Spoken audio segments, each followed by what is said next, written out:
তো আমি এখন হচ্ছে রেডি, যাব এয়ারপোর্ট।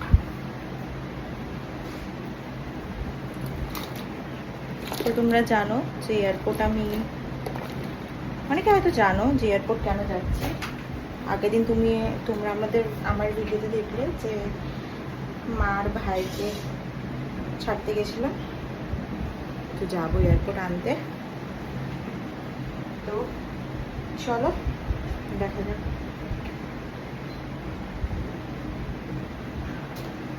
একদম সকাল সকাল স্নান করে নিয়েছিলাম আজকে, স্নান করে অলমোস্ট রেডি।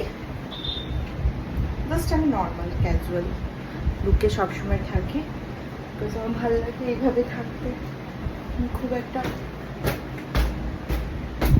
সাজিও না উইদাউট অকেশন, আর যখন নর্মাল রিলস করি তখন একটু মেকআপ করি, একটুখানির মধ্যে সীমাবদ্ধ।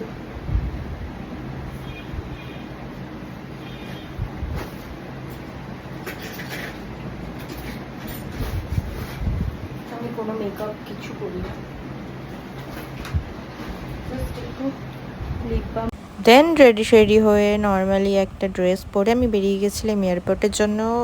ক্যাব বুক করে নিয়েছিলাম, আর সর্বনাশ করেছিল, বাইরে যা গরম ছিল, মানে মাথা খারাপ করার মতো আজকে গরম ছিল। তারপর এয়ারপোর্টে পৌঁছানোর সময় যেটা দেখতে পাই, জয় হিন্দ। আর সব থেকে বড় কথা ছিল কি, গিয়ে দেখি এখনও এয়ারপোর্টে মা ভাই আসেনি, আর সেই লেভেলের গরম ছিল, রোদে জাস্ট মাথা খারাপ হয়ে গেছিলো। তারপর আমি একটু ঘুরছিলাম এদিক ওদিক, যেহেতু ওরা তখনও আসেনি, কি করব, একা একা দাঁড়িয়ে ভালো লাগছিল না। আগে একটু হেঁটে হেঁটে গেলাম, তারপর অনেকক্ষণ ওয়েট করার পর অনেকক্ষণ ওয়েট করার পর একা একা দাঁড়িয়ে সত্যিই কিছু ভালো লাগছিল না। তারপর দেখি এসছে তিনি, আর আসার পর তার তো আলাদাই একটা, মানে কি বলবো, দেখে নাও তোমরা, মানে সেই লেভেলের অ্যাক্টিং পারে। ওর অ্যাক্টিং ছাড়া আর জিন্দেগিতে কিচ্ছু নাই। তারপর দেখলাম মায়ের মুখ, একদিন পর হোক বা দুদিন পর হোক, মা মাই হয়।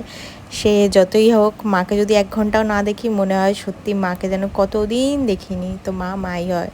তো যাই হোক, তারপর আমার প্রচুর জোর খিদে পাচ্ছিলো, ওকে বলছিলাম চ আমি খাবো, আমার বহুত জোর খিদে পেয়েছে। তাও ওর নাটক শেষ হয় না, নাটকের বাহার। তারপর ক্যাব চলে এসেছিলো, ক্যাব আসার পর আর সেই গরম লাগছিলো। ক্যাব আসার পর লাগেজগুলো মাকে বললাম মা ভেতরে রেখে দাও, মা রাখেনি, বাইরে রাখছিলো লাগেজগুলো। ভেতরে রাখার পর তারপর আমি বলেই যাচ্ছে যে তাড়াতাড়ি করো। তারপর মাকে আবার একটু হাক করলাম, যেহেতু মায়ের থেকে মন ভরে না ভাই।